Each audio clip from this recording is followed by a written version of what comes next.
अस्सलाम वालेकुम दोस्तों, मेरा नाम डॉक्टर असद महमूद है। क्या आप रतन टाटा को जानते हैं? मारूफ भारतीय बिजनेसमैन और कारोबारी शख्सियत रतन टाटा 9 अक्टूबर को 86 बरस की उम्र में इंतकाल कर गए। आपको बताएं कि रतन टाटा के पास कितनी दौलत थी और इन्होंने जिंदगी में क्या कुछ कमाया। रतन टाटा जिन्होंने कभी शादी नहीं की और ना ही उनकी कोई औलाद है, तो अब उनकी करोड़ों की जायदाद किसे मिलेगी? दोस्तों, बात करने का मकसद ये है कि लगभग 16,048 करोड़ नेटवर्थ के मालिक 86 साल रतन टाटा पीर के रोज़ हॉस्पिटल में दाखिल हुए, जहां उनके मुख्तलिफ टेस्ट किए जाने थे। रतन टाटा मुंबई के ब्रिज कैनेडी हॉस्पिटल में ज़ैर इलाज थे, जहां उन्हें चंद रोज़ पहले ब्लड प्रेशर में कमी की शिकायत पर हॉस्पिटलाइज किया गया। रतन टाटा की बात की जाए तो रतन टाटा 28 दिसंबर सन 1937 को मुंबई में पैदा हुए। उनका ताल्लुक एक पारसी ख़ानदान से था। उनके वालिद नवाल टाटा और वालिदा सोनो टाटा थी। रतन टाटा के वालिदैन में सेपरेशन उस वक्त अलहदगी हुई जब वो सिर्फ 10 बरस के थे, जिसके बाद उनकी परवरिश उनकी दादी जो थी नवाज भाई टाटा ने की थी। उन्होंने अपनी इब्तदाई जो तालीम है वो भारत में हासिल की और बाद में कॉर्नेल यूनिवर्सिटी और हार्वर्ड बिजनेस स्कूल से मजीद तालीम हासिल की। उन्होंने कॉर्नेल से 1962 में फ़न तामीर में डिग्री हासिल की और 1975 में हार्वर्ड से एडवांस मैनेजमेंट प्रोग्राम मुकम्मल कर लिया। 1991 में गाड़ियों और स्टील की सन्नत से मुंसलिक टाटा ग्रुप के चेयरमैन बने, जहां उन्हें ये ओहदा अपने अंकल लेजेंडरी JRD टाटा से जो है ना ट्रांसफ़र हुआ था और वो 2012 तक इस मनसब पर फाइज रहे। इसी दौरान उन्होंने टाटा ग्रुप के बिजनेस को एक्सपेंड करते हुए दीगर शोबों में भी कारोबार का आगाज किया।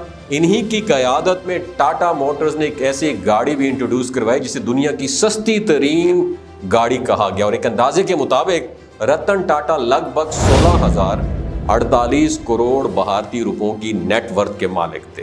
टाटा की कंपनियों में Tata Sons, Tata Consultancy Services, Tata Motors, Titan Company और टाटा स्टील भी शामिल है।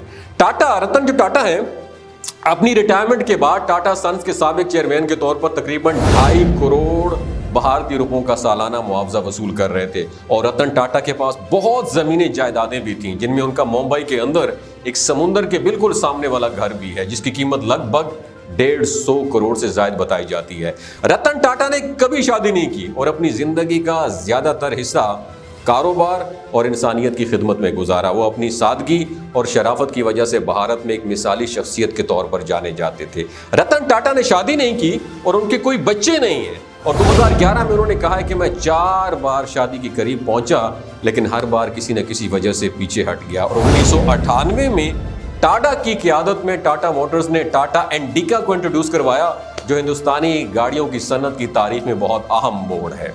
ये हिंदुस्तान की पहली देसी साख्ता मुसाफिर ऑटोमोबाइल थी, जिसने मुल्क की ऑटोमोटिव इंडस्ट्री को बदल के रख दिया। और 2008 में रतन टाटा को आवाम के लिए सस्ती गाड़ियां बनाने की ख्वाहिश को टाटा नैनो इंट्रोड्यूस कराया गया, जिसकी कीमत खास तौर पर 1 लाख रुपए थी। दोस्तों, इस तकनीकी कमाल ने मजीद हिंदुस्तानी खानदानों के लिए गाड़ियों की जो मलकियत है उसको मुमकिन बनाने की कोशिश की। और 2012 में टाटा ग्रुप के चेयरमैन के ओहदे से सबकदोश होने के बाद उन्हें Tata Sons, Tata Industries, Tata Motors, Tata Steels और टाटा केमिकल का चेयरमैन एमिरेट्स बना दिया गया था। और रतन टाटा अपनी फलाही सरगर्मियों के लिए भी बहुत मशहूर थे।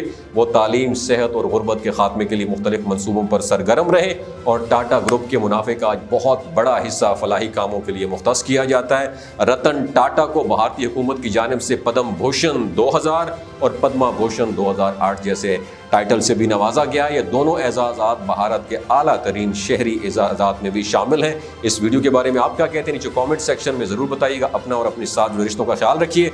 अल्लाह हाफ़िज़।